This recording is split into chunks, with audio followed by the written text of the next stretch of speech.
ശബരിമല സന്നിധാനത്തേക്ക് നമ്മൾ പോയാൽ ശബരിമലയിൽ ഇന്നും വൻ ഭക്തജന തിരക്കെന്നാണ് നമ്മുടെ റിപ്പോർട്ടർമാർ റിപ്പോർട്ട് ചെയ്യുന്നത്. അയ്യനെ കാണാൻ ഇന്നലെ മാത്രം എത്തിയത് 86,000-ഓളം ഭക്തരാണ്. ഇന്ന് വലിയ ഭക്തജന തിരക്കാണ് ശബരിമലയിൽ അനുഭവപ്പെടുന്നത്. അതേസമയം സന്നിധാനത്തെ മാഗുണ്ട അയ്യപ്പ നിലയത്തിൽ വൃത്തിഹീനമായ സാഹചര്യത്തെക്കുറിച്ച് ഇന്ന് ദേവസ്വം ബോർഡും സ്പെഷ്യൽ കമ്മീഷണറും ഹൈക്കോടതിക്ക് റിപ്പോർട്ട് നൽകും എന്ന വാർത്ത കൂടിയുണ്ട്. സന്നിധാനത്ത് നിന്ന് അരുൺ കൊടുങ്ങൂരും അഖിൽ പാലോട്ട് മഠവുമാണ് നമ്മോടൊപ്പം ചേരുന്നത്. ഇരുവർക്കും സ്വാമി ശരണം. മുന്നോട്ട് പോകാം. എന്താണ് ഭക്തരുടെ ഇന്നത്തെ അവസ്ഥ? തിരക്ക് എന്ന് പറയുമ്പോൾ ഈ രാവിലെ ഉള്ള ഒരു തിരക്കാണോ, അത് കുറച്ച് താഴോട്ട്, അതായത് പമ്പ വരെയും നീളുന്ന വലിയൊരു ഒഴുക്ക് ഭക്തർക്ക് ഉണ്ടോ? എന്തൊക്കെ വിവരങ്ങൾ?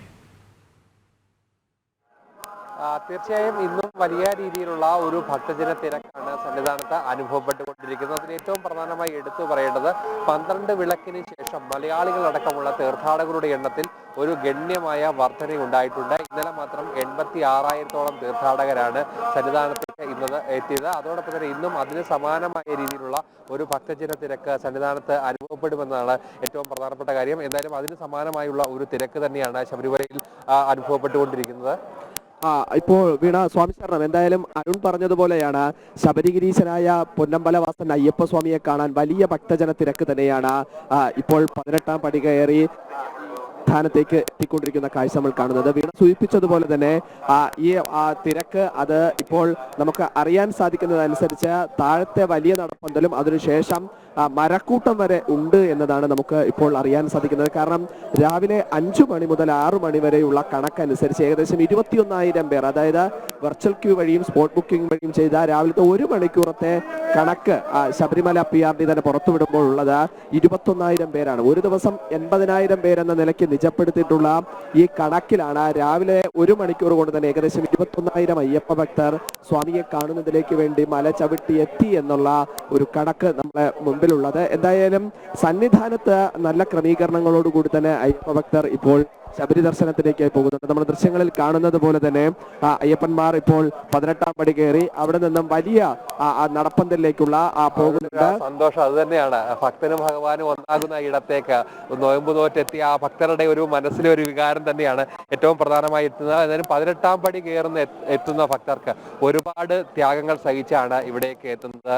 41 ദിവസത്തെ വ്രതാനുഷ്ഠാനങ്ങൾ, അതോടൊപ്പം തന്നെ ദേശങ്ങൾ താണ്ടി എത്തുന്നു. അവർ ഈ സന്നിധാനത്തേക്ക് എത്തുമ്പോൾ നടപ്പന്തലിലേക്ക് കഴിഞ്ഞ് സന്നിധാനത്തേക്ക് എത്തുമ്പോൾ ഈ ഭഗവാന്റെ സന്നിധിയിലേക്ക് എത്തുമ്പോൾ തത്വമസി എന്നുള്ള ആ ഒരു വാചകത്തിലേക്ക് എത്തുമ്പോൾ ഉണ്ടാകുന്ന ആ ഒരു അനുഭൂതി അത് തന്നെയാണ് ഓരോ ഭക്തന്റെയും മനസ്സിൽ പ്രകടമാകുന്നത്. കാരണം ശരിയാണ് 41 ദിവസത്തെ തുളസിമാല അണിഞ്ഞ് ഉള്ള വ്രതം അനുഷ്ഠിക്കുന്നു. അതിനുശേഷം വീണ്ടും കെട്ടു നിറയ്ക്കുന്നുണ്ട്. സർവമോക്ഷത്തിനും പ്രാപ്തിയേൽക്കാൻ വേണ്ടി നെയ്ത്തേങ്ങയിൽ നെയ്യ് നിറച്ച് സർവ്വ പാവങ്ങളെയും അയ്യന്റെ മുമ്പിൽ അഭിഷേകമായി അലിയിച്ചു കളയാൻ വേണ്ടി ഭക്തൻ വ്രതശുദ്ധിയോടുകൂടി 41 ദിവസത്തെ വ്രതശുദ്ധിയോടുകൂടി മല ചവിട്ടി എത്തുന്ന കാഴ്ച നമുക്ക് കാണാൻ സാധിക്കുന്നു. അതിനുശേഷം പമ്പയിലെത്തുന്നു. പമ്പാ സ്നാനം കഴിയുന്നു. അവിടെ നിന്ന് അപ്പാച്ചിമേടും ശരംകുത്തിയാലും മലയും നീലിമലയും ഒക്കെ താണ്ടി അവർ ഇവിടേക്ക് എത്തുമ്പോൾ 18 മോക്ഷപ്രാപ്തമായ 18 പടികളും ചവിട്ടി അവർ അയ്യന്റെ സന്നിധിയിലേക്ക് എത്തുമ്പോൾ, അതിന് സൂചിപ്പിച്ചത് ശരിയാണ്, അയ്യന്റെ സന്നിധിയിലേക്ക് എത്തുമ്പോൾ അവിടെ ഏറ്റവും പ്രധാനമായ ആപ്തവാക്യം എഴുതി വെക്കുന്നു. ഞാനും നീയും ഒന്നാകുന്നു എന്ന ആ തത്വമസി പൊരുൾ എഴുതി വെക്കുന്ന കാഴ്ച കാണാം. അവിടെ നിന്ന് വീണ്ടും അയ്യന്റെ നടയിലേക്ക് എത്തുന്നു. ഒരു നിമിഷം അയ്യനെ കാണാൻ നെയ്യഭിഷേകപ്രിയനായിരിക്കുന്ന കർപ്പൂരപ്രിയനായിരിക്കുന്ന അയ്യനെ കണ്ടു തൊഴാനുള്ള ആ അയ്യന്റെ മുമ്പിൽ ചെന്ന് സർവ ആഗ്രഹങ്ങളും സർവവും പ്രാർത്ഥിച്ച് ശരണമന്ത്രങ്ങളാൽ മുഴക്കി ഒരു നിമിഷം ഒരു അതിന് മൈന്യൂട്ടായ സെക്കൻഡ് ആയിരിക്കും ചിലപ്പോൾ അയ്യനെ കാണാൻ സാധിക്കുന്നത്. പക്ഷേ 41 ദിവസത്തെ വ്രതം അനുഷ്ഠിച്ച് 41 ദിവസത്തെ ത്യാഗം സഹിച്ച് അരുണ് സൂചിപ്പിച്ചതുവരെ പല കഠിനമായ വ്രതങ്ങളും താണ്ടി കുഞ്ഞയ്യപ്പന്മാർ, മാളികപ്പുറങ്ങൾ, വയസ്സായ ആൾക്കാർ, അമ്മമാർ, എങ്ങനെ എല്ലാവരും ഒരേ മനസ്സോടുകൂടി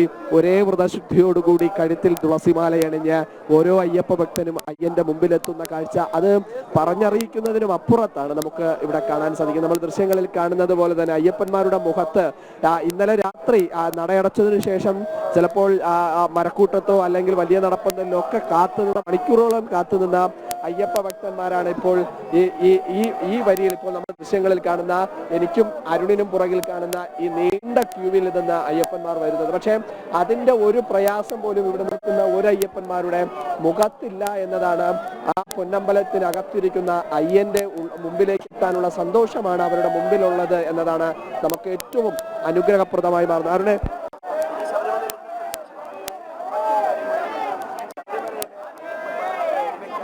ചെറിയ ജനൻ ടി വി പുറത്തു ഓഡിയോ പ്രശ്നം അഖിലിന്റെ മൈക്കിനുണ്ട് എന്ന് തോന്നുന്നു. അരുൺ ഒന്ന് ഇടപെട്ട് ചോദിച്ചോട്ടെ. ഈ പലപ്പോഴും അയ്യപ്പന്മാർക്ക് വിരിവയ്ക്കാൻ ഉള്ള ഇടത്താവളങ്ങളിൽ വലിയ വൃത്തിഹീനമായ സാഹചര്യം, അതിൽ ഈ മാവുണ്ടയിലെ കാര്യം നമ്മൾ വ്യക്തമായി നമ്മുടെ ക്യാമറ കണ്ണുകളിൽ കിട്ടിയതാണ്, നമ്മളത് ചർച്ച ചെയ്തതാണ്. നമ്മുടെ ക്യാമറയ്ക്ക് മുന്നിൽ തന്നെ അവർ ഓടി വന്നത് വൃത്തിയാക്കുന്ന ഒരു സാഹചര്യമൊക്കെ ഉണ്ടായി. പക്ഷെ എന്നിട്ടും എത്ര വൃത്തിഹീനമായ സാഹചര്യത്തിലാണ് അത് സൂക്ഷിച്ചിരുന്നത്. അതായത് മണ്ഡലകാലം തുടങ്ങി 2 ആഴ്ച പിന്നിടുമ്പോൾ ഉള്ള അവസ്ഥയെ കൂടിയാണ് നമ്മൾ ചൂണ്ടിക്കാണിച്ചത്. അപ്പോൾ അത് സ്വാഭാവികമായും ചോദ്യം ചെയ്യപ്പെടുന്നു. എന്ത് റിപ്പോർട്ടായിരിക്കും അവർ നൽകാൻ സാധ്യത? അവിടെ എന്തെങ്കിലും ഒരു തുടർ നടപടി, അതായത് താൽക്കാലികമായി ഒന്ന് വൃത്തിയാക്കിയതിനപ്പുറം തുടർ നടപടി ഉണ്ടോ? വീണ, നമുക്കറിയാം നമ്മുടെ മനോജ് കഴിഞ്ഞ ദിവസം മാങ്കുണ്ടയിൽ എത്തി അവിടുത്തെ പ്രശ്നം റിപ്പോർട്ട് ചെയ്യുമ്പോൾ ഉടനടിയാണ് അവിടെ നടപടി ഉണ്ടാകുന്നത്. വന്ന് അവിടെ വൃത്തിയാക്കുന്നു എങ്കിൽ പോലും അവിടെ ഈ ക്ലോസറ്റുകളടക്കം അടുക്കി വെക്കുന്ന ഒരു സാഹചര്യമുണ്ട്. നമുക്കറിയാം പോലീസിന് നൽകിയ മാർഗനിർദ്ദേശത്തിൽ പറഞ്ഞിരിക്കുന്നത് അവിടെ എത്തുന്ന ഭക്തരെ സ്വാമി എന്ന് വിളിക്കണം, അവരെ ബഹുമാനപൂർവ്വം അവരെ ആദരവപൂർവ്വം കാണണം എന്ന് പറയുമ്പോഴും ഇത്തരം ആദരമാണോ അവിടെ എത്തുന്നവർക്ക് നൽകുന്നത് എന്നുകൂടി നമ്മൾ പരിശോധിക്കേണ്ടതുണ്ട് അല്ലേ? കാരണം അവർ വിരിവെച്ച് വിശ്രമിക്കുന്നതിന് തൊട്ടടുത്ത് അത്രത്തോളം മാലിന്യമാണ് കുമിഞ്ഞുകൂടി കിടക്കുന്നത്. എരുമേലിയിലെ അവസ്ഥയും മറ്റൊന്നുള്ള, അതായത് ഒരു കാര്യം വ്യക്തമാണ്, ഈ അയ്യപ്പ ഭക്തർക്ക് വേണ്ടി അടിസ്ഥാന സൗകര്യങ്ങൾ ഒരുക്കണം. മണ്ഡലകാലം എന്നാണ് ആരംഭിക്കുന്നത് എന്നുള്ളതിന് കൃത്യമായൊരു ഡേറ്റ് ഉണ്ട്. അത് അങ്ങോട്ടോ ഇങ്ങോട്ടോ ഒരു വർഷവും മാറാറില്ല. അപ്പോൾ അത് മുൻകൂട്ടി കണ്ടുകൊണ്ട് ഓരോ നടപടിക്രമങ്ങളിലേക്ക് പോകുമ്പോൾ അത് സമയബന്ധിതമായി പൂർത്തിയാക്കണം എന്ന ചിട്ട ഇല്ലാത്തതും അതിന്മേലൊരു നിരീക്ഷണം ഇല്ലാത്തതുമാണ് ഈ പ്രശ്നങ്ങൾക്കൊക്കെയും കാരണം ഈ അവിടെയുള്ള ഈ ക്ലോസറ്റുകൾ, വാഷ് ബേസിനുകൾ, ഇതൊക്കെയും ചവറ്റുകുട്ടകൾ, ഇതൊക്കെയും റീപ്ലേസ് ചെയ്തതാണെന്ന് അവർ പറയുന്നു. അതായത് നേരത്തെ ഉപയോഗിച്ചത് മാറ്റി പുതിയത് ഉണ്ടാക്കിയതാണ് എന്ന്. എന്നിട്ട് ഈ മാറ്റിയതിന് എന്ത് ചെയ്തു? ഈ അയ്യപ്പന്മാർക്ക് വിരിവയ്ക്കേണ്ട എടുത്ത് കൊണ്ടുവന്ന് കൂട്ടിയിട്ടു. അത് എത്രത്തോളം അതവിടുന്ന് മാറ്റാനുള്ള സമയം അവർക്ക് കിട്ടിയില്ല. അപ്പോഴേക്കും മണ്ഡലകാലം ആരംഭിച്ചു. അപ്പോൾ ഇത് തുടങ്ങേണ്ട സമയത്ത് തുടങ്ങുകയും സമയബന്ധിതമായി തീർക്കുകയും ചെയ്തിരുന്നുവെങ്കിൽ ഈ പ്രശ്നങ്ങൾ ഉണ്ടാവില്ലായിരുന്നു. യെസ്, അരുൺ കൊടുങ്ങൂരും അഖിലും തുടരുന്നുണ്ട് സന്നിധാനത്ത് നിന്ന്. അരുൺ, നമ്മൾ ചോദിച്ചതും അതാണ്. അപ്പോൾ എന്ത് റിപ്പോർട്ടായിരിക്കും ഇവർക്ക് കൊടുക്കാൻ കഴിയുക? ഞങ്ങൾ പെട്ടെന്ന് നടപടിയെടുത്തു എന്നുള്ളതാണോ? ഈ പെട്ടെന്ന് നടപടിയെടുക്കാൻ, അല്ലെങ്കിൽ ഒരു പ്രശ്നം ഉണ്ടാക്കിയ ശേഷം നടപടിയെടുക്കാൻ കാത്തിരിക്കുകയാണോ ഇവരൊക്കെ?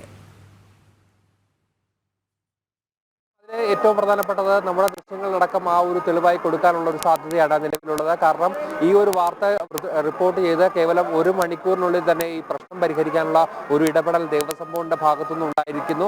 അതിലേറ്റവും ദുഃഖകരമായ ഒരു കാര്യം, ഈ വേസ്റ്റുകൾക്കിടയിൽ വിരിവെക്കേണ്ട ഒരു അവസ്ഥയിലേക്ക് അയ്യപ്പന്മാരെത്തിയിരിക്കുന്നു. അത് അവർ വലിയ പ്രതിഷേധമുണ്ടായിരുന്നു. മാളികപ്പുറങ്ങളടക്കമുള്ള ആളുകൾ അതിൽ കൃത്യമായ ഒരു കാര്യങ്ങൾ പറയുകയും ചെയ്തിരിക്കുന്നു. എന്തായാലും ഈ കൃത്യമായ ഒരു ഇടപെടൽ ഹൈക്കോടതിയുടെ ഭാഗത്തുനിന്നും ഉണ്ടായിരിക്കുന്നു. ഏറെ ഗൗരവത്തോടെ തന്നെയാണ് ഈ വിഷയത്തെ ഹൈക്കോടതി കണ്ടിരിക്കുന്നത്. അതുകൊണ്ട് തന്നെയാണ് സ്പെഷ്യൽ കമ്മീഷണറോടും അതോടൊപ്പം തന്നെ ദേവസ്വം ബോർഡിനോടും റിപ്പോർട്ട് നൽകാനായി ആവശ്യപ്പെട്ടിരിക്കുന്നത്. ഇന്ന് ആ റിപ്പോർട്ട് ഹൈക്കോടതിയിലേക്ക് എത്തും. ഇനി ഇത്തരം ഒരു സംഭവം ആവർത്തിക്കാതിരിക്കാനുള്ള കൃത്യമായ ഒരു താക്കീത്, ഏറ്റവും കൃത്യമായ ഒരു താക്കീത് തന്നെയാണ് ഹൈക്കോടതി നൽകിയിരിക്കുന്നത്. നമുക്കറിയാം, തുടക്കത്തിൽ തന്നെ ഈ വിരിവ് വെക്കുന്നതിനൊക്കെ അടക്കമുള്ള സൗകര്യങ്ങൾ, ഒരു പരിമിതമായ സൗകര്യങ്ങൾ മാത്രമാണ് ഉണ്ടാകുക. അത് ഭക്തരെ സംബന്ധിച്ചിടത്തോളം വലിയ രീതിയിലുള്ള ബുദ്ധിമുട്ട് അനുഭവപ്പെടുന്ന ഒരു സാഹചര്യങ്ങളൊക്കെ തന്നെ. പക്ഷേ ഉള്ള ഇടങ്ങൾ ഇങ്ങനെ കൃത്യമായി ഉപയോഗിക്കാനോ ഭക്തർക്ക് ഉപയോഗിക്കാനുള്ള ഒരു സംവിധാനത്തിലേക്ക് എത്തിക്കുന്നില്ല എന്നതാണ് ഏറ്റവും പ്രധാനപ്പെട്ട കാര്യം. അതായിരുന്നു ഇപ്പോൾ നേരത്തെ വീണ അവിടുന്ന് സൂചിപ്പിച്ചതുപോലെ മണ്ഡലകാലം ആരംഭിക്കുന്നത് വൃശ്ചികമാസം 1 എന്ന് ഈ ലോകമെമ്പാടുമുള്ള മലയാളികൾക്കറിയാം. മണ്ഡല മകരവിളക്ക് മഹോത്സവം ശബരിമല സന്നിധിയിൽ ആരംഭിക്കുന്നത്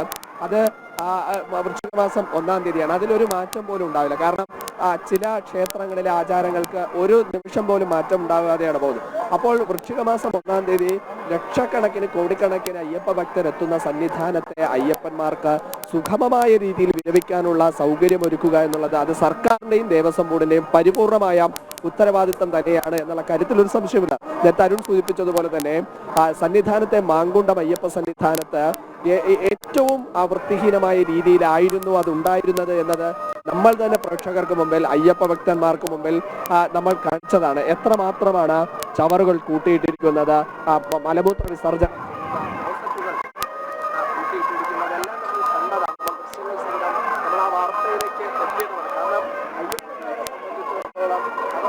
അഖിലിന്റെ ശബ്ദം കേൾക്കാൻ കഴിയുന്നില്ല. സാങ്കേതിക പ്രശ്നമാണ് എന്ന് മനസ്സിലാക്കാൻ കഴിയുന്നു. നമുക്കറിയാം, ദൃശ്യങ്ങളിൽ നിന്ന് തന്നെ മനസ്സിലാക്കുന്നത് ആയിരക്കണക്കിന് ഭക്തരാണ് അവിടേക്ക് എത്തുന്നത്. അത്രത്തോളം വരുമാനത്തിലും വലിയ വർധനം ഉണ്ടായിട്ടുണ്ട്. പക്ഷേ ഇത്രത്തോളം വരുമാനം ലഭിച്ചിട്ടും അതിനു വേണ്ട അടിസ്ഥാന സൗകര്യങ്ങൾ പോലും അവർക്ക് നൽകുന്നില്ല എന്നത് വളരെ സങ്കടകരമായ ഒരു കാര്യമായി തന്നെ കാണേണ്ടതുണ്ട്. കാരണം നമുക്കറിയാം, ഇന്നലെ തന്നെ ദർശനം നടത്തിയ ഭക്തരുടെ കണക്കുകളെല്ലാം എടുത്തു കഴിഞ്ഞാൽ നമുക്കത് മനസ്സിലാകുന്നത് 86,000 പേരാണ് ഇന്നലെ മാത്രം ദർശനം നടത്തിയത് എന്നുള്ളതാണ്.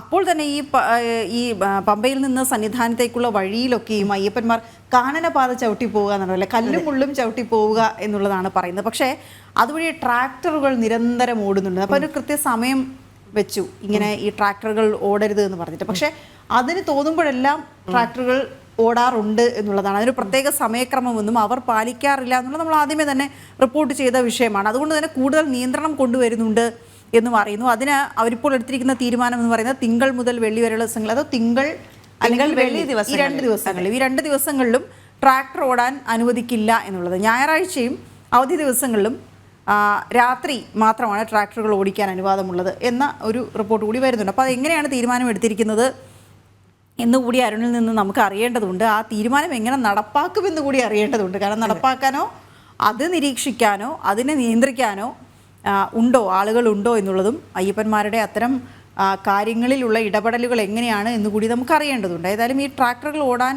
ഇപ്പോൾ തീരുമാനിച്ചിരിക്കുന്ന നിയന്ത്രിക്കപ്പെട്ട സമയം അതുകൂടി നമുക്ക് ചോദിക്കാമെന്ന് തോന്നുന്നു. അരുൺ കേൾക്കാൻ കഴിയുന്നുണ്ട് എങ്കിൽ അതിലിപ്പോൾ എടുത്തിരിക്കുന്ന തീരുമാനം എങ്ങനെയാണ്, അതെങ്ങനെ നടപ്പിലാക്കും?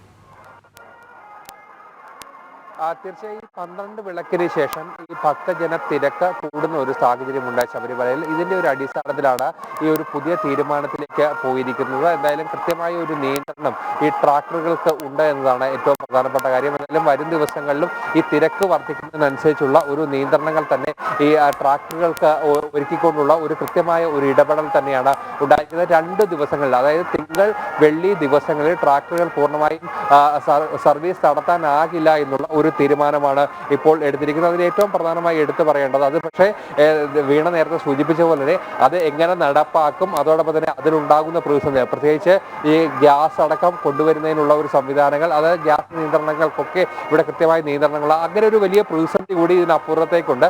ഒരു വശത്ത് തീർത്ഥാടകരുടെ തിരക്ക് കൂടുന്നു, അതോടൊപ്പം തന്നെ നിയന്ത്രണം ഏർപ്പെടുന്നു, മറുവശത്ത് മറ്റൊരു വലിയ പ്രതിസന്ധി കൂടി നിലനിൽക്കുകയല്ലേ. ഈ അരുണയിൽ പ്രധാനപ്പെട്ട കാര്യം എന്ന് പറയുന്നത്, ഇപ്പോൾ സ്വാഭാവികമായും നമ്മുടെ ശബരിമലയെ സംബന്ധിച്ചിടത്തോളം ഈ സന്നിധാനത്തിന്റെ പരിസരത്ത്, അതായത് നമ്മൾ വലിയ നടപ്പന്തലിലേക്ക് കയറുന്നത് മുതൽ സന്നിധാനത്തിന്റെ ചുറ്റും തന്നെ 100 കണക്കിന് കടകളുണ്ട്, ഭക്ഷണശാലകളുണ്ട്, മറ്റു വ്യാപാര സ്ഥാപനങ്ങളുണ്ട്. ഇവിടത്തേക്ക് ആവശ്യമായ സാധനങ്ങൾ പമ്പയിൽ നിന്ന് എത്തിക്കുന്നത് ഈ ട്രാക്ടർ വഴിയാണ്.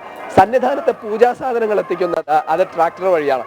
സന്നിധാനത്തെ അതായത് ഓഫീസ് വർക്കിനായിട്ടുള്ള പർപ്പസിലേക്കുള്ള സാധനങ്ങൾ എത്തിക്കുന്ന ട്രാക്ടർ അറിയാം. അപ്പോൾ ഇത്രയും അധികം ഉപയോഗമുള്ള അരുണ് സൂചിപ്പിച്ചതുപോലെ ഇവിടെ ഗ്യാസ് കൊണ്ട് സൂക്ഷിച്ചു വെക്കാൻ പറ്റില്ല, അത്രയും നിയന്ത്രണമാണ്, സുരക്ഷാ മേഖലയാണ്. അപ്പോൾ എങ്ങനെയാണ് ഈ നിയന്ത്രണം കൊണ്ടുവരുമ്പോൾ അതിനെ മറികടക്കാൻ ദേവസ്വം ബോർഡിന് സാധിക്കുക എന്നതാണ് ഏറ്റവും പ്രധാനപ്പെട്ട ചോദ്യം. അത് തിങ്കൾ വെള്ളി ദിവസങ്ങൾ, അതായത് ശനിയാഴ്ചയും ഞായറാഴ്ചയും വലിയ ഭക്തജന തിരക്ക് ഉണ്ടാകുന്ന ദിവസമാണ്, കാരണം അവധി ദിവസമാണ്. അപ്പോൾ വെള്ളിയാഴ്ച മലകയറി ശനിയെയും ഞായറും ഒക്കെ ദർശനം നടത്തി പുറത്തേക്ക് പോകുന്ന ഒരു സ്ഥലമുണ്ട്, ആ ഒരു സന്ദർഭമുണ്ട്. അവിടെ നിന്നാണ് വീണ്ടും ഈ തിങ്കളാഴ്ചയിലേക്ക് ഇത്തരത്തിലൊരു നിയന്ത്രണം കൊണ്ടുവരുന്നു. അങ്ങനെ തിങ്കളാഴ്ച നിയന്ത്രണം കൊണ്ടുവരുമ്പോൾ എല്ലാ തരത്തിലുമുള്ള പാളിച്ചകൾ ഉണ്ടാകുമെന്നുള്ള കാര്യത്തിൽ സംശയമില്ല. പിന്നെ ഉണ്ടാകുന്ന ഒരു നിയന്ത്രണം എപ്പോഴാണ്? ഞായറാഴ്ച ദിവസങ്ങളിൽ ഒക്കെ സമയത്തിൽ ക്രമീകരണം ഉണ്ടാവുകയാണ്. മറ്റു ദിവസങ്ങളിൽ രാവിലെ 11:30 മുതൽ 3 മണി വരെ മാത്രം ഇത് ഓട്ടിച്ചാൽ മതി.